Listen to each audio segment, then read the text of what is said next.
talking in Vegas is I have kind of picked up on maybe a difference between the two teams and the storylines and the mindset where I don't know how to explain this exactly, but the Chiefs it feels like, oh yeah, this is just like where we are every year. Like Patrick Mahomes talked about his Super Bowl routine.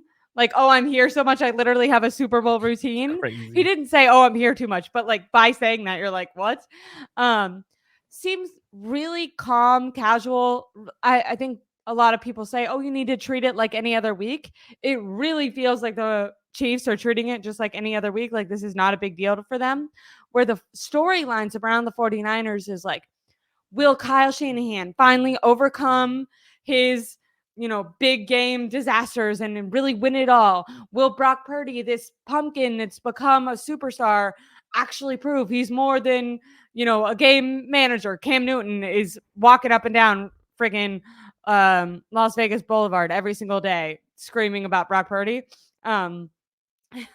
So I think that there's maybe like added pressure to the 49ers. And I don't know necessarily if the team feels it, but just media wise, in the way that you hear people talk about this, I feel like most of the talk is kind of on the 49ers and kind of, can they overcome this? Can Brock Purdy live up to this? Like, can Kyle Shanahan kind of like, lucky to be here, Cinderella story doubts. I have some quotes. I don't know if I should get into them now, but Chris Jones said that the 49ers. Yeah, Chris Jones said the 49ers are the best team he's ever seen. He's going to have to pray to beat this team. Willie Snead said, or not Willie Snead, sorry, Snead said the 49ers had a Cinderella story road to get here. They're incredible. Patrick Mahomes said that Brock Purdy, if you watch the film, isn't a game manager. He's better than people realize. Andy Reid in his press conference also went off with a ton of praise for both for Mahomes, but for Brock Purdy and Kyle Shanahan. Like, really just seems like, and if you watch Chris Jones, like, it didn't seem authentic. Like, I don't. His was super fake. It was super fake. It didn't love. seem authentic. It didn't, like, some fans were in the comments like, oh, he really respects them. Like, to me, it sounded like kind of like pessimistic, if you ask me. Like, sounded like he was stirring the pot and he was the one like, you know what? I know what I'm doing because it's gonna give them bulletin board, whatever people want to say. The way he was doing it was like, well, and then what made me laugh is when the 2019 question came up, right? They're like, well, is it better than your 2019 Chiefs offense? And he was like, well, yeah. Like, I don't, like, super, like, soft-spoken, like, I'm just gonna have to pray before I go to bed when I see Trent Williams. And I'm just like, wait, hold up. I'm not falling for your stupid definitely tricks. Messing with the 49ers, right? Like, building them up, but in this, like, really sarcastic way. So, like, it literally tells you Chris Jones is telling us what he feels about the 49ers offense, or at least Brock Purdy, in my opinion. Not necessarily the offense, but Brock Purdy, right? Because you remember the comments after the Super Bowl when Jimmy Garoppolo missed and Chris Jones was like, we literally wanted Jimmy Garoppolo to beat us. Like, that was our entire game plan. Yeah. It kind of really sounds like the Ward game plan. backed that up on Eric Armstead's podcast. Charvarius Ward also reiterated that this year when Armstead asked him like what their mindset was. It was to make Jimmy beat them. So like when you look at it, like they would win if that had to happen. It sounds like that's what they're trying to do again, to be honest with you. Actually, like, because Chris Jones is saying that, and then they're giving Brock Purdy ultimate love, which he deserves, right? And then, but for me, it's more like fake love. The Jerry Sneed, his comments were like, what? Like, I'm just kind of shocked. Like, Cinderella story. And like, you don't use the Cinderella story unless you're talking about one player on the 49ers, if we're being honest. As Brock Purdy. Like, he's had that kind of story in terms of being drafted the last overall pick, making a nice run last year, getting hurt, and then this year making a run. Like, I don't get it. Like, that to me was the most disrespectful comment of all of media day. And I think that's where I'm like, hold up. Don't play no bullshit with me because I see through it. Like, I'm being straight up. Like, that was a bullshit comment from Snead. Because the one who actually has had a Cinderella story this season is actually the Chiefs, a team that's only won games by 3 points, barely snuck through every playoff game they've played. Like you were the ones with the Cinderella story. Yeah, we came back from down 17, but that doesn't make it a Cinderella story. Like that's to me where I was like, that was disrespectful towards Purdy, in my opinion. Well, the thing that's kind of messed up is like I almost feel like, and I agree. I think a lot of their comments have been very sarcastic. But I I I don't almost blame them because that's the media is kind of building it up like that. Like the media is talking about like, are the Chiefs going to continue their dynasty? And then when you talk about the 49ers, it's like, oh, well, like, can they do it? Like, which is kind of interesting, right? Because right now they're still currently, I think, 2-point favorites in like betting odds, but the conversation surrounding them feels like all like the prominent ESPN people, NFL Network people are choosing the Chiefs. And when you listen to the talk, Including it you. seems like it seemed it when you listen to Patrick Mahomes in his press conference, this, and I'm sure this isn't true, but like my takeaway is like he's just like, yeah, like maybe we'll win, maybe we won't win. We're gonna be back next year. Like this is just It's the our norm. routine. We just Yeah. go to the Super Bowl. Where like with Brock Purdy, like and they're doing a good job at not trying to like overhype the moment, I don't think, but you can kind of see like stars in his eyes. Like he is really happy to be there. I don't know what your take on Kyle Shanahan being a little bit lit, a little bit turned up on Monday night opening night. Also when they arrived. So multiple nights in a row, Kyle Shanahan turning up. Then by the way, he was just asked today what his plans after the Super Bowl would be for celebrating. And he said he's not sure yet, but it wouldn't be one day that they would spend multiple days celebrating. So good to know that Kyle Shanahan is really getting loose. But I don't know. Is it fair to say getting loose in a confident way, or are they getting loose? Is it nervousness? Is there some nervousness with the 49ers? Is that a difference maybe where the Chiefs once again feel comfortable in this position, and maybe on the other hand, the 49ers feel the pressure? Like there's a lot of players on this team that were here in 2019. There's a lot of players, Trent Williams, who maybe feels like this is one of his last opportunities to go to a Super Bowl. For Kyle Shanahan, it's like, how many times can you get to this moment and not, win it all? Although on the other side, Andy Reid is a good example of someone who can do that. I know Brock Purdy is tired of literally every other question being like, do you want a tattoo of my face on you, or do you want to not be a freaking game manager? By the way, we'll get into that in a little later, but some of the questions that people are asking in these press conferences are insane. I know I commented on your stream yesterday about that, but yeah, have you when listening maybe to the back and forth between the players, coaches, and just the way that both teams are being talked about? Do you think that there is a little bit of maybe even not on purpose, but disrespect towards the 49ers in the way that it seems like, oh my God, it's so like almost like lucky to be here. But then like for the Chiefs, it's like, oh yeah, they're here. Or do you think that that makes sense because, first time back in a little while? What do you see that difference? Is it weird that have been noticing that? No, I know exactly what you're trying to say in the sense of Mahomes, Andy Reid, and Kelsey have that mentality of, and I think Chris Jones too. Will, who cares if we lose? We already got a couple of rings. Like Yeah.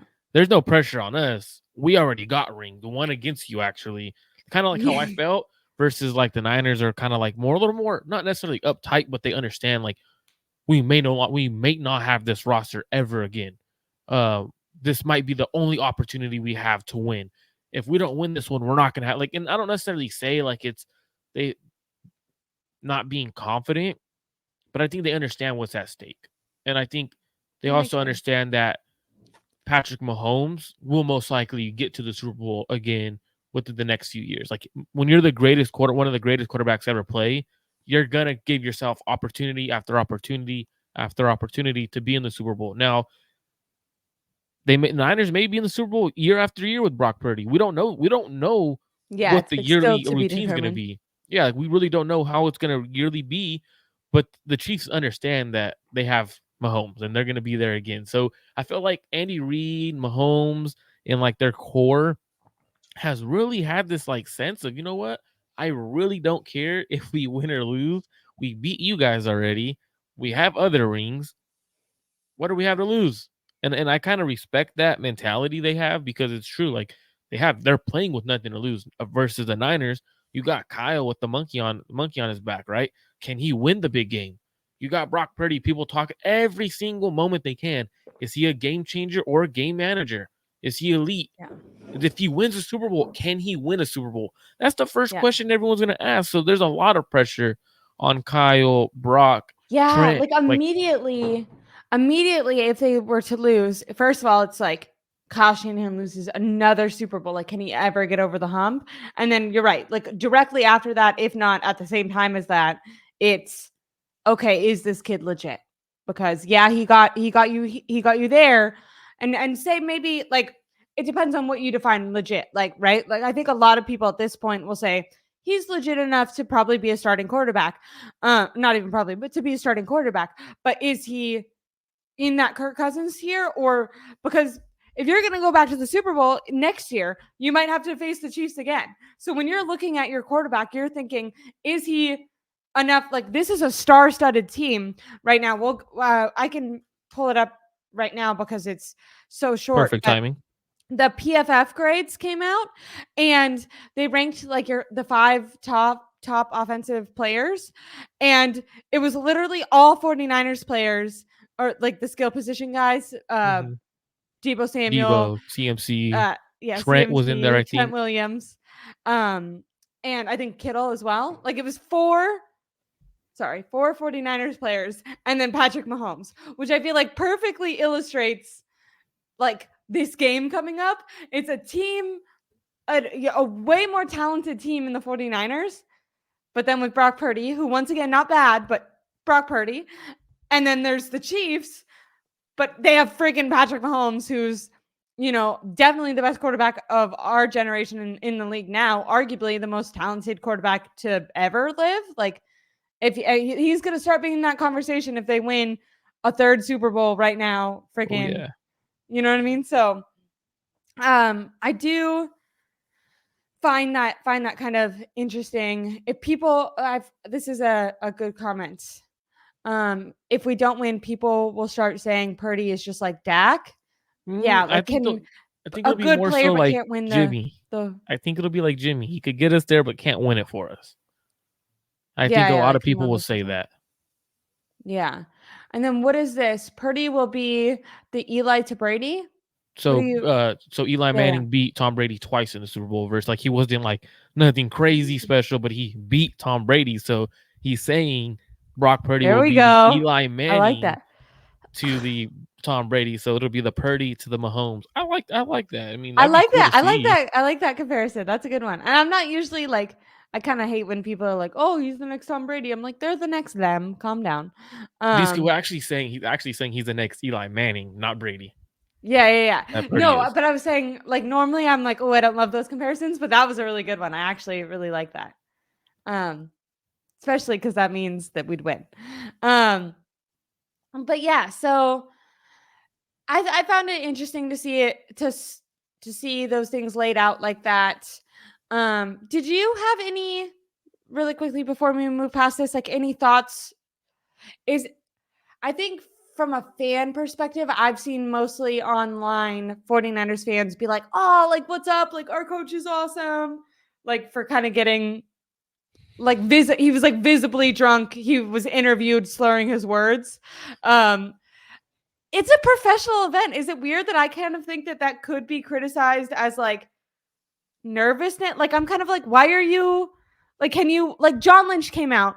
I think John Lynch has kind of been doing damage control this entire time. And he's been like, we don't want to party in Vegas. Like, don't. And Steve Young said the same thing. Steve Young and John Lynch both said similar things where they were like, you don't want to have FOMO, like, oh, I can't go out and party in Vegas. You want to win the freaking Super Bowl and then you can go out and party later. I know George Kittle, when he was interviewed about his Super Bowl routine, he kind of said that it was most important to him to keep like, if on a Wednesday you normally work out after practice and you don't go get dinner with your agent, like don't go get dinner with the agent until after the Super Bowl. Like keep your same schedule as much as possible. Obviously, that's very hard. I know they have their families there, people going out, people probably nagging them, calling them, less close family members and stuff. But is it fair that I took Kyle Shanahan being kind of visibly drunk at event as maybe a little bit unprofessional, or Oh, am I being like a absolutely. party No, no, pooper and no. it was cool? Absolutely. I the way I took it, Ashley, there's two ways I took it. I said, like, as a fan, I think it's cool to see your coach Yeah. be loose first day of the week. I think it's cool as a fan. But you could also look at it in a professional standpoint, in someone who's actually analyzing media wise and stuff like that. It's unprofessional.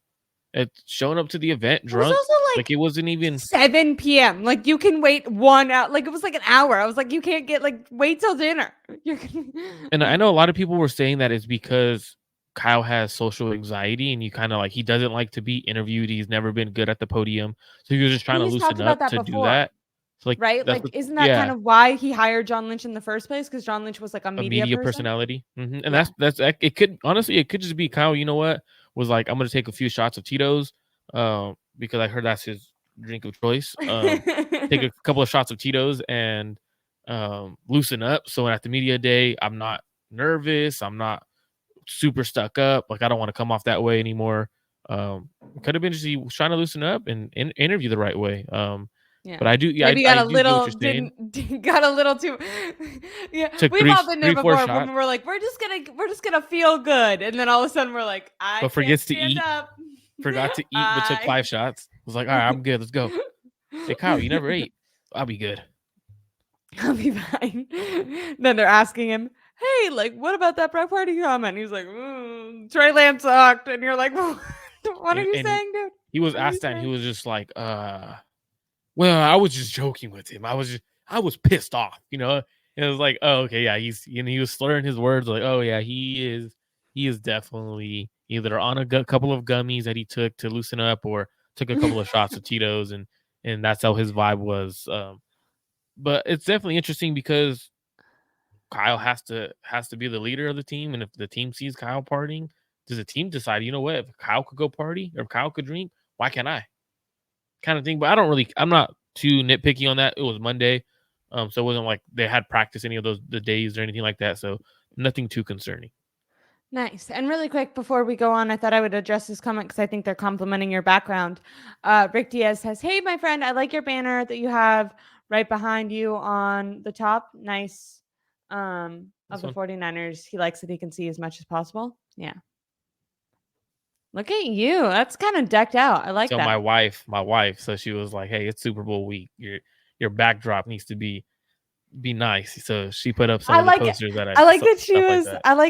I like that she was thinking about that. Yeah, My she my friend decorated has for me. been that there you go. I love that. I love that. I can't believe the 49ers in the Super Bowl. It's awesome. See, I'm doing the same thing I'm criticizing the media people from doing. Everyone with the Chiefs, like Chief fans aren't even in Vegas right now. Like there's way more 49er fans. Part of that I think is just location. Definitely closer to California, but also I feel like Chief fans are like, they're gonna be in the win some, you lose some. It's just the Super Bowl, where 49er fans are taking over Las Vegas all throughout the streets. Did you see they sold like more merchandise than any team has I ever sold did. in the last 2 weeks? That's crazy because the amount of people that are buying their gear because of the Super Bowl, it's like, is it our fan base or is it people who want to join the fan base? Because like Yeah, maybe like getting I'm, even bigger. I think so. Because like you're at that point where a lot of young kids get to choose their teams, and the Niners have been winning the past couple of years. Now they're in the Super Bowl. I don't know. It's very interesting because it was like beyond, like, the numbers I saw was like, whoa, like that's crazy amount of money that they're bringing in